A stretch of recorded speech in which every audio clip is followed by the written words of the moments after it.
Should the Ten Commandments be displayed in public classrooms? Should the Ten Commandments be displayed in public classrooms? That's what we're talking about. So, Louisiana House Bill 71 was approved by the lawmakers. What the law has said is that starting in January, every school that receives state funding is required to display a 11 by 14-inch poster of the Ten Commandments in each building and classroom. They became the first state to pass such a law. Let me read the Ten Commandments that are to be displayed. I am the Lord thy God. Thou shalt have no other gods before me. Thou shalt not make to thyself any graven images. Thou shalt not take the name of the Lord thy God in vain. Remember the Sabbath day to keep it holy. Honor thy father and thy mother, that the days may be long upon the land which the Lord thy God giveth thee. Thou shalt not kill. Thou shalt not commit adultery.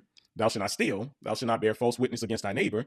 Thou shalt not covet thy neighbor's house, nor thy neighbor's wife, nor his manservant, nor his maidservant, nor his cattle, or anything that is thy neighbor. Okay, so these are the Ten Commandments that will be displayed. I'm sure they'll be updated into our modern English. The schools will also have to, they're required to display what is considered a context statement that explains how the Ten Commandments were, from the 17th century, were a prominent part of the American public schools education system. This has to be posted as well, I guess, to maybe justify the Ten Commandments being posted, okay?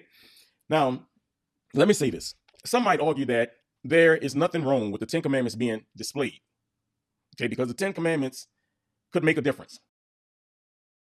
Well, Louisiana is the first state to do it, so let's use Louisiana, since that's what we're talking about. Well, last year, according to the U.S. news reports, Louisiana was ranked dead last as a state. Okay, they're ranked 50th in crime and corrections. They were 50th in their economy. They were 50th in education. It was 38 in healthcare, and they were 48 in opportunity. In other words, the people are poor because the education is poor, and the crime is high because it's connected to the education and poverty. The people are basically struggling to provide and or survive, and they do not mind putting you in jail if you break the law. Okay, and the worst part of all of this is that it's not likely to change anytime soon because there is no opportunity to change it. Because remember, they ranked third from last in opportunity. Displaying the Ten Commandments won't change that. Furthermore, let me say this. What sense would it make to display the Ten Commandments if the students that they are displayed for cannot read them? Remember, they're last in education. Don't be offended by what I'm saying. They're last in education, and yet last year, they cut their early childhood education by $9 million. I don't think that if you're last in education, education should be the last area that you're making budget cuts in. I'm just highlighting the obvious, or shall I say, the not so obvious, okay? What you need to understand about this is not about the Ten Commandments. This is nothing more than a political stunt. How is it necessary to display the Ten Commandments, but not to have a moment of silence to reflect on them? How is it necessary to display God's law, but you cannot have a moment of silence to talk to God about his law? Do not be deceived. This is all political.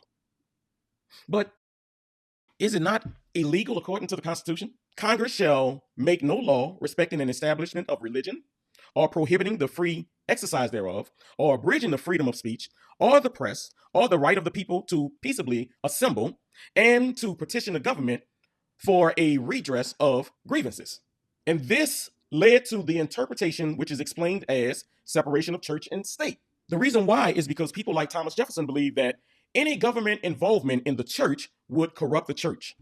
I read this with this bill. I explained this to you, that all that receive funding from the government must display the Ten Commandments. Everyone who the government is giving money to must display the Ten Commandments. All right.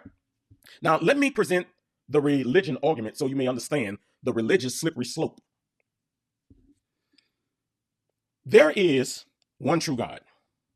Okay. But when you consider religion, since there are thousands of religions, each religion has their own God, and therefore there are thousands of gods. If you stay on the surface of religion, and you display the 10 Commandments, what keeps another religion from displaying their laws pertaining to what they believe? Because this is something that's very important, because I think a lot of people in like Christianity, the church, they like to apply their laws, their rules to people that are not a member of the body. That becomes a problem, because God's laws are for God's people. The law of the land is for the outsiders, right? So when you try to make a law in government that governs everybody according to your belief, you make that law in error, because you're part of a public system over people that do not believe the way that you believe. Okay, I think that's very important to understand. Okay, so when you understand this about the government's involvement in this, and those that they give funding to, they're dictating what should be done, what can and cannot be done. Right now, we're talking about the 10 Commandments, but this is the reason why the government can also dictate who the clergy must marry. And if you deny a couple to be married while receiving government funding, you can lose the funding and also be sued for things like discrimination. But let's go a little bit deeper. A public school should not be teaching religion. Here's the thing: you have to be careful who you allow to teach your children about God. It's the parents' job to teach their child about God, not the school. You shouldn't be passing off that responsibility to the school. And what's amazing to me is I'm always amazed that whenever people have an issue and or a need of a service to be performed, they usually go to the necessary specialist, right? So, for example, when you're sick, you see a doctor. If you have a problem with your teeth, you see a dentist. If your car breaks down, you see a mechanic, and so on. You understand it? But as it pertains to God, as it pertains to the Bible, anybody will do. Anybody will do. It's not their area of expertise, but anybody will do. And this is, even though you have scriptures like Romans 10 and 14, where God says that, how then shall they call upon him whom they have not believed?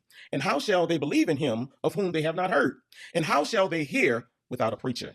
So God is saying that, okay, you can't expect the people to call upon me if they haven't heard of me. You can't expect them to believe on me if they haven't heard of me. And how do you expect them to hear of me if there is no preacher? So he's establishing how you get to him. And that's by way of his person that he's put in charge. He's called to teach you, to cause you to believe, to cause you to understand who God is. And the thing about school is not the place to learn of God. And displaying the 10 Commandments is not the defining tool to right an unjust system. All of those things that I said about Louisiana, the 10 Commandments is not going to fix that. Displaying the 10 Commandments will not change anything that I said. Following the 10 Commandments is a different story. Displaying them, not so much. You know, and furthermore, let me help you understand, because people, when it comes to God, you know, they become defensive without understanding what God has said. Okay, so let me help you out. Hebrews 10 and 16 says, "This is the covenant that I will make with them after those days, saith the Lord. I will put my laws into their hearts, and in their minds will I write them." So God is saying that he wrote his laws on your hearts, on the hearts of his people. So displaying them, nothing. It's a political stunt. Do not be deceived by this. The classroom is not where you show your obedience to God. That comes from the relationship that you have. Do you understand it? Not religion. Anybody could be religious, but not everybody can have a relationship with God. God is calling, he's coming, he's returning, Christ returns for those that are a part of the body. The religious folk, Christ is not returning for a specific religion. Forget it. It's not happening. He's only returning for those that have been faithful, those that are obedient, those that follow him, those that accept him. And he has made it clear the only way to God is through Christ. He's the door. So again, do not be deceived by what has happened with this displaying the 10 Commandments. It means nothing. It's only a political stunt. It means nothing at all. And don't get caught up in it. Don't get caught up in this fight, because where we were never told, where did God command you to put his 10 Commandments in your classrooms? You're commanded to teach them, not display them in a public classroom. The people that want to send their children to school and have religion as a part of it, they usually pay extra money for that. Not in the public school system. It's not that big of a deal, really. It's not. It's nothing for you to get caught up with and lose your mind over.